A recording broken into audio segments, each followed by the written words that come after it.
ఒకసారి ఒక పెద్దాయన ఒక ఊరికి వెళ్ళారండి.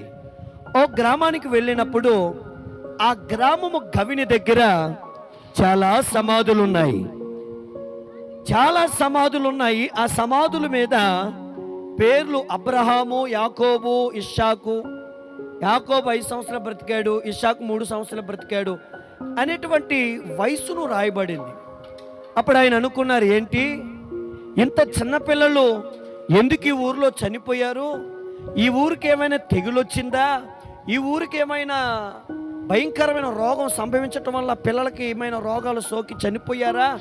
ఇంతమంది చిన్నపిల్లల సమాధులు ఉన్నాయి ఏంటి అని అనుకుంటూ కొంచెం ఎదరికెళ్ళేసరికి ఒక పెద్ద ఆయన కనబడ్డారంట.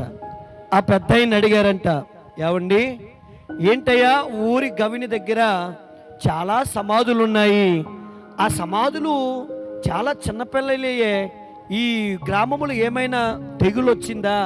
చిన్నపిల్లలు ఎందుకు చనిపోయారు అని అడిగితే అప్పుడు ఆ పెద్ద ఆయన అన్నారంటే, ఏంటో ఏవండి, అవి చిన్నపిల్లల సమాధులు కాదు, పెద్దవారి అండి అన్నాడంట. అదేంటండి? అబ్రహాం 5 సంవత్సరాలు బ్రతికాడు, యాకోబు 3, యోసేపు 5 ఇలా రాశారు, వయసు చిన్నదే కదా, పెద్దవారి సమాధులు అంటున్నారు ఏంటండి అని వివరంగా చెప్పండి బాబు అని అడిగారండి. అడిగితే ఆ పెద్ద ఆయన, ఏమండి, ఈ సమాధుల మీద ఉన్న వారందరూ యేసు ప్రభు వారిని ఎప్పుడైతే నమ్ముకున్నారో ఆ నమ్ముకున్న కాలం నుండి వారు ఎప్పుడైతే మరణించారో ఆ కాలం మధ్య ఉన్న వయసును సమాధుల మీద రాశారు. అబ్రహాం గారు ఉన్నారు కదా, ఆయన పచ్చి త్రాగుపోతండి, త్రాగుడన్నీ మానేసి 55వ సంవత్సరములో ప్రభువుని నమ్ముకున్నారు. 60వ సంవత్సరములో వారు ప్రాణం విడిచి ప్రభు దగ్గరికి వెళ్ళారు. ప్రభువు నమ్ముకున్న జీవితాన్ని సమాధి మీద రాసామండి అని చెప్పారండి. యాకోబు ఉన్నాడండి, చాలా మోసగాడండాడు, చాలా మందిని మోసం చేసేసాడు, జీవితమే డబ్బు అనుకుని డబ్బు ద్వారా అనేక కుటుంబాలను పాడు చేశాడు, మోసముగా జీవించాడు. కానీ యేసు ప్రభు వారిని 50 సంవత్సరాలలో నమ్ముకున్నాడు. అతడు 60లో వదిలేశాడు, అతడి జీవితాన్ని రాశారు. ఇంకా యోసేపు ఉన్నాడండి, ఇంకా జేమ్స్ ఉన్నాడండి. ఇక వీళ్ళందరి గురించి ఒక్కొక్కటి ప్రియ దేవుని బిడ్డలారా ఒక్కొక్కటిగా చెప్పారు. వారు ఎంతకాలమైతే ప్రభు నమ్ముకున్నారో నమ్ముకున్న కాలాన్ని వేసాము కానీ జీవించిన కాలాన్ని సమాధుల మీద వెయ్యలేదు. ఎంత విలువైన మాట దేవుడు రాసి పెట్టారు. యెహోవా భక్తుల మరణము ఆయన దృష్టికి విలువగలది. దేవుని యందు భయభక్తులు కలిగి చిన్న వయసులోనైనా ప్రాణం విడిచిన, వృద్ధాప్యములో ప్రాణం విడిచిన, ఎక్కడ విడిచిపెట్టేసిన యెహోవా యందు భయభక్తులు కలిగినటువంటి మరణము దేవుని దృష్టికి విలువైనది.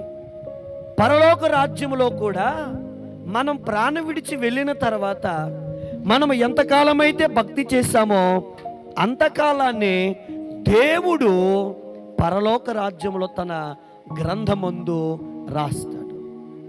మనం ఎంతకాలమైతే ప్రభు యొక్క భక్తిలో ఎదిగామో, ఎంతకాలమైతే ప్రభువు కొరకు జీవించామో, ఎంతకాలమైతే ప్రభు కొరకు కొన్ని ఆత్మను రక్షించామో, ఎంతకాలమైతే మన భక్తి జీవితాన్ని, పరిశుద్ధతను, పవిత్రతను కాపాడుకుని మన యొక్క జీవిత యొక్క ఈ ఆత్మను దేవుని సన్నిధి అనబడుతున్నటువంటి ఆయన ఆవరణములో విడిచిపెట్టామో, ఎంతకాలమైతే మన భక్తి జీవితాన్ని, పరిశుద్ధతను, పవిత్రతను కాపాడుకుని మన యొక్క జీవిత యొక్క ఈ ఆత్మను దేవుని సన్నిధి అనబడుతున్నటువంటి ఆయన ఆవరణములో విడిచిపెట్టామో, ఎంతకాలమైతే ప్రభు కొరకు బ్రతికామో దానినే దేవుడు జీవగ్రంథమందు రాస్తాడు.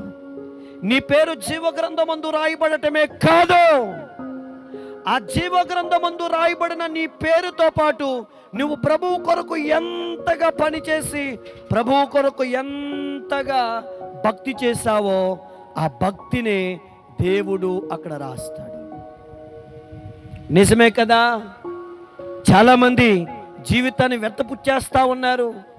జీవితం అంటే సంతోషము, ఎంజాయ్ చేయాలి లోకములు అనుకుంటున్నారు. ఈ జీవితాన్ని లోకం వైపు ఖర్చు పెట్టకుండా దేవుని వైపు ఖర్చు పెట్టగలిగినట్లయితే నీ జీవితానికి దేవుడు విలువనిస్తాడు. నీ జీవితానికి దేవుడు విలువను పంచుతాడు. నీ జీవితానికి దేవుడు కృపనిస్తాడు. ప్రభువు కొరకు ఎవరైతే తన చిన్న ప్రాయము యందు ప్రభువుకి తన జీవితాన్ని అంకితము చేసుకుంటారో, ఎంత వయసు ఉంటే, ఎంత సమయం ఉంటే, సమయం ఉండగానే ఆ సమయంలో ప్రభువుకి ఎవరైతే తన జీవితాన్ని దేవుని చేతుల్లో పెడతారో దేవుడు వారిని విలువగా మారుస్తారు. దేవుడు నీకు ఎందుకు సమయం ఇచ్చాడో తెలుసా? నీ జీవిత సమయం ఎందుకు ఉందో తెలుసా? నీవింకా మారతావని, ఇంకా మార్చుకుని ప్రభు యొద్దకు వస్తావని, ప్రభువుని నమ్ముకుంటావని దేవుడు ఎదురు చూచి ఆశించి దేవుడు నీకు సమయం ఇచ్చాడు.